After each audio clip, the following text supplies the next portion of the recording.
एक बार इमेजिन करके देखो, एक बेटी जिसने महीनों नहीं सालों तक मेहनत की थी, सालों तक, जिसे पूरा पूरा भरोसा था कि इस बार उसका सपना पूरा हो ही जाएगा क्योंकि उसकी मेहनत इतनी ज़्यादा थी। और फिर आती है एक खबर कि उसने सुसाइड कर लिया। और कुछ ही दिनों बाद उस बेटी की कॉपी के बीच में से उसकी माँ को एक चिट्ठी मिली जिसमें ये लिखा हुआ था कि सॉरी मम्मी पापा, मैंने सब कुछ बर्बाद कर दिया।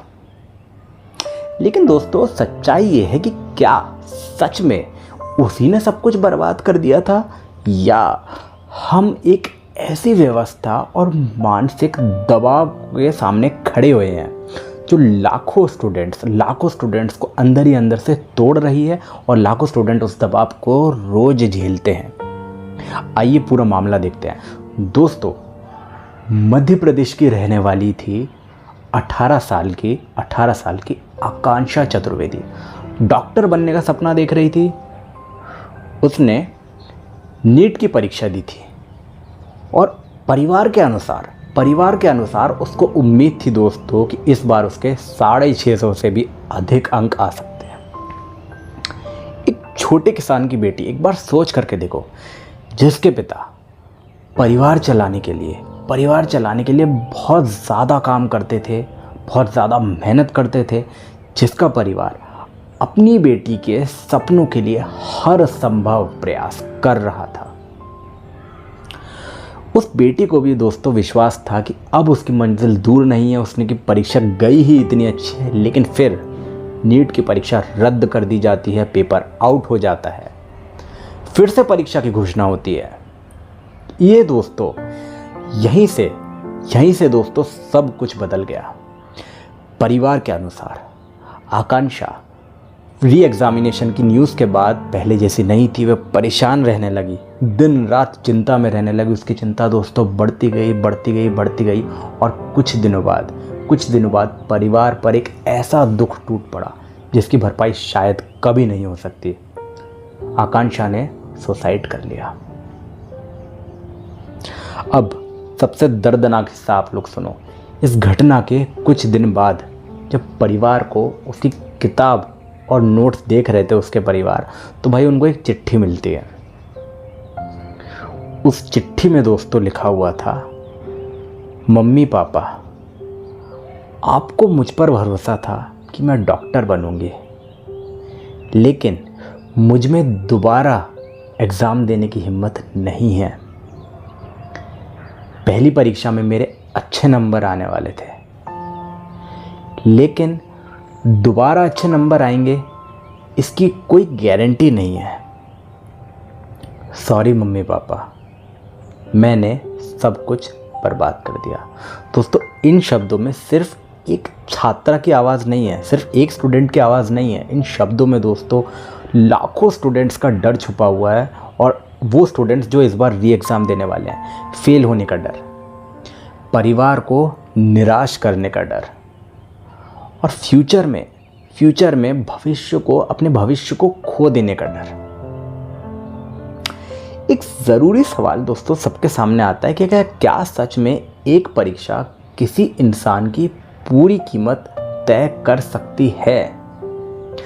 क्या 650 नंबर या 500 नंबर ये तय करते हैं कि कोई बेटा या बेटी अपने माता पिता के लिए कितनी इम्पॉर्टेंट है, कितनी महत्वपूर्ण है?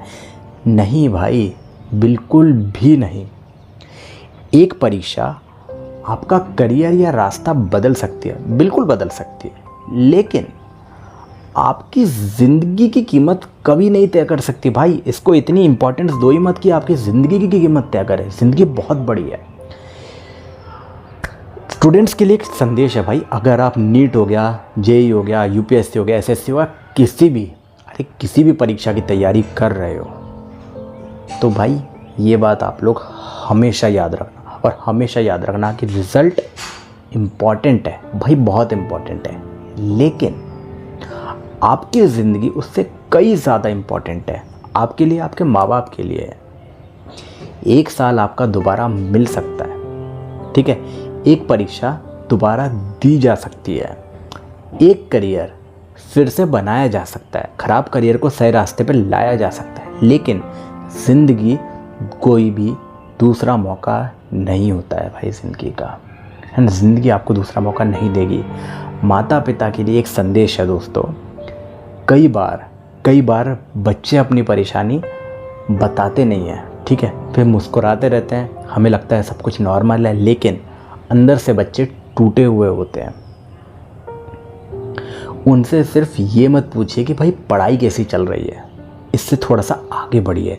कभी ये भी उनसे जा कर के पूछिए कि भाई तुम ठीक तो हो ना, कहीं कुछ परेशान तो नहीं है, कभी कोई चिंता तुम्हें सता तो नहीं रही है। ये सवाल दोस्तों किसी की ज़िंदगी बचा सकते हैं, और किसी की क्या, आपके खुद के बच्चों की। एक बात हमेशा याद रखें कि ज़िंदगी आपको हज़ारों मौके देगी, और ये मौके आपकी ज़िंदगी में बार बार आएंगे।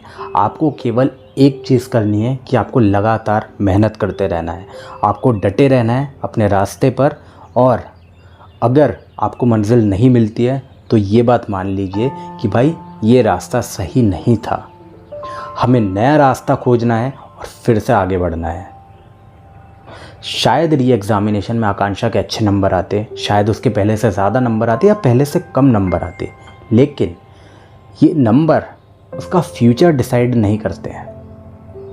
ये नंबर हो सकता है उसका करियर का रास्ता डिसाइड करते, लेकिन उसका करियर का फाइनल पाथ जो है वो खुद ही डिसाइड कर सकती थी आकांक्षा। दोस्तों मेरी ये बातें थोड़ी सी हो सकता है कड़वी ज़रूर हो, लेकिन इसकी गहराई में अगर आप समझोगे तो आपको पता चलेगा कि हाँ, हमारा जो फाइनल डेस्टिनेशन है वो हम खुद डिसाइड करते हैं हमारे करियर का।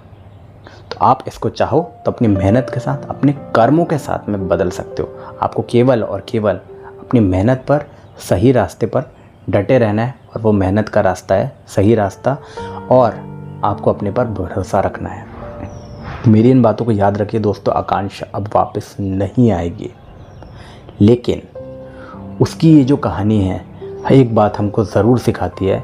सपनों के पीछे भागते भागते हम ये नहीं भूलते कि भाई सपने देखने वाला इंसान सबसे ज़्यादा महत्वपूर्ण है, सबसे ज़्यादा इम्पॉर्टेंट है। अगर आप एक छात्र हो, स्टूडेंट हो, तो भाई एक बात याद रखिए कि आपका रिज़ल्ट आपकी पहचान नहीं है। आपका अस्तित्व किसी भी नंबर से बड़ा है, और ये अंक कितने होते हैं इससे कोई भी मैटर नहीं करता, ठीक है। आपके माता पिता आपकी मार्कशीट से आपको जज नहीं करेंगे, और उससे ज़्यादा प्यार आपको नहीं करने लगेंगे, ठीक है। दोस्तों अगर वीडियो अच्छा लगा हो तो इसे ज़्यादा से ज़्यादा लोगों तक स्प्रेड करिए, शेयर करिए, ताकि कोई दूसरी आकांक्षा के साथ ऐसा ना हो। चैनल को सब्सक्राइब ज़रूर करिएगा, बेल आइकन ज़रूर दबाइएगा। आपका एक शेयर दोस्तों किसी की ज़िंदगी बदल सकता है। फिर मिलेंगे अगले वीडियो में, तब तक के लिए चैनल को सब्सक्राइब कर लीजिए। एंड जय श्री राम, राधे राधे, हर हर महादेव दोस्तों।